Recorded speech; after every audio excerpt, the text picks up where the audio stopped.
Being fluent in Spanish is absolutely amazing. I'm very proud of myself and also very happy that I have reached this goal, but there are some things that really irritate me about being fluent in Spanish. For example, I know that, let's say, kids that are under the age of like 10 or so can speak Spanish way better than I do. So I hear a lot of, Spanish speaking kids, when I'm out and about speak Spanish, and I'm just like, wow, they can express themselves, I feel, sometimes a lot better than I can, and they're chatterboxes. They just nonstop talk, and it doesn't seem like they hesitate a lot, And they speak very descriptively and very fast. So every time that I hear them, I'm always very surprised with just how well that they can speak Spanish. And I think to myself, bueno, yo quiero hablar como tú cuando sea grande. So it's really just showing me how much more that I can improve my communication skills, even if I am comparing myself to a kid that is speaking Spanish.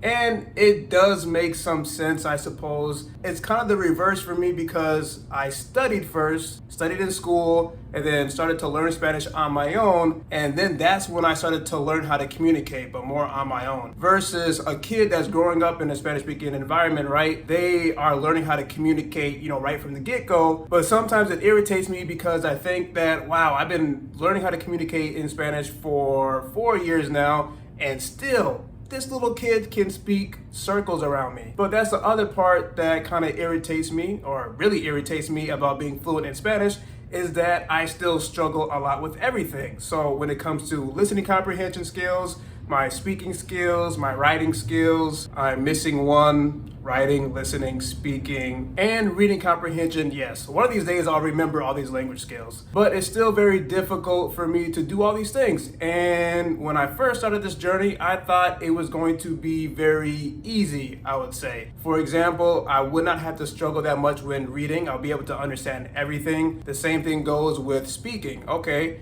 I can speak fluidly and I don't have to hesitate ever. I don't have to think about what I want to say. Everything comes out very smoothly. My pronunciation is absolutely amazing. And that's still not the case. I have there's so many times where I make grammar mistakes, I make pronunciation mistakes, and I have to hesitate before I say something because Spanish sentence structure is still pretty confusing to me at times, so I don't know exactly how to word things. Same thing with listening comprehension, so I can have conversations with native Spanish speakers, and I can understand a decent amount of Spanish speakers, but it really depends on where they are from. So there are some times where I'm in a conversation, even today, where I may not even understand 30% of what this Spanish speaker is saying to me, or even, I don't understand 70% of what they're saying to me. I may not understand 80% of what they're telling me. And that can be very stressful, overwhelming, and irritating at times. Some other overwhelming situations that I have when it comes to communicating in Spanish with Spanish speakers is when it comes to different topics. For example, I have taken my car to some auto shops where the mechanics spoke Spanish.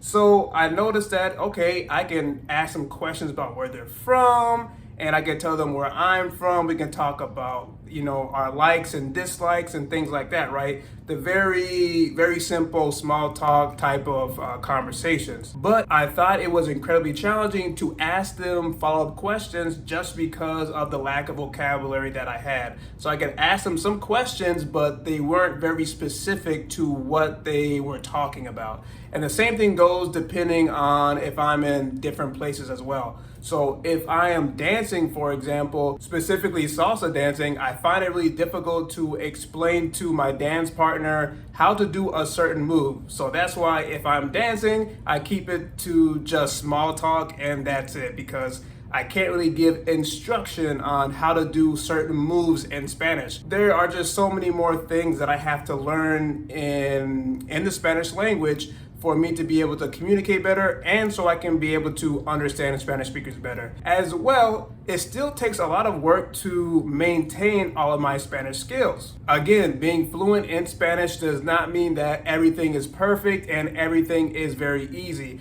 So I know for sure that I have to consume a lot of content in Spanish, whether that is TV shows, movies, songs, podcasts, or I can still forget a lot of words and phrases. And not only that, I feel like my communication skills can decrease a lot. I really have to push myself so I can maintain this Spanish fluency level as well.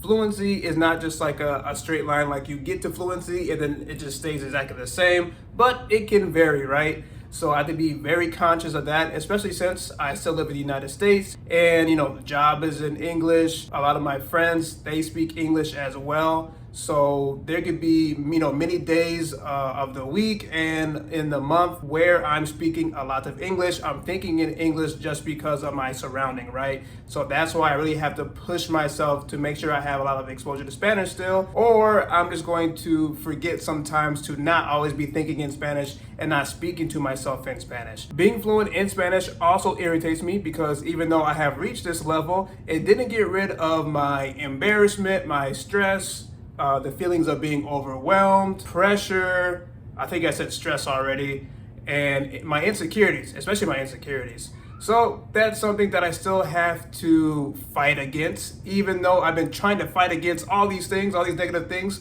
for the past 4 years now. So now I've realized that maybe they just don't really go away no matter how advanced that I get, or how much better that I can speak Spanish or write Spanish or be able to read better in Spanish, but these feelings and these thoughts can still exist. Now, I don't want this video to be super negative or anything. I'm just blowing off steam, and I definitely don't want you to get unmotivated about becoming fluent in Spanish or think that becoming fluent in Spanish is not worth it. Nothing like that at all. I'm just reflecting on everything that I need to do right now to maintain my fluency level and about the other challenges that I face as a fluent Spanish learner. So there's just a lot that is involved with learning languages that I'm realizing right now, as well that learning a language is still very challenging no matter what level that you are at. But I have some resources for you that can help you get to a fluency level if you are not fluent yet.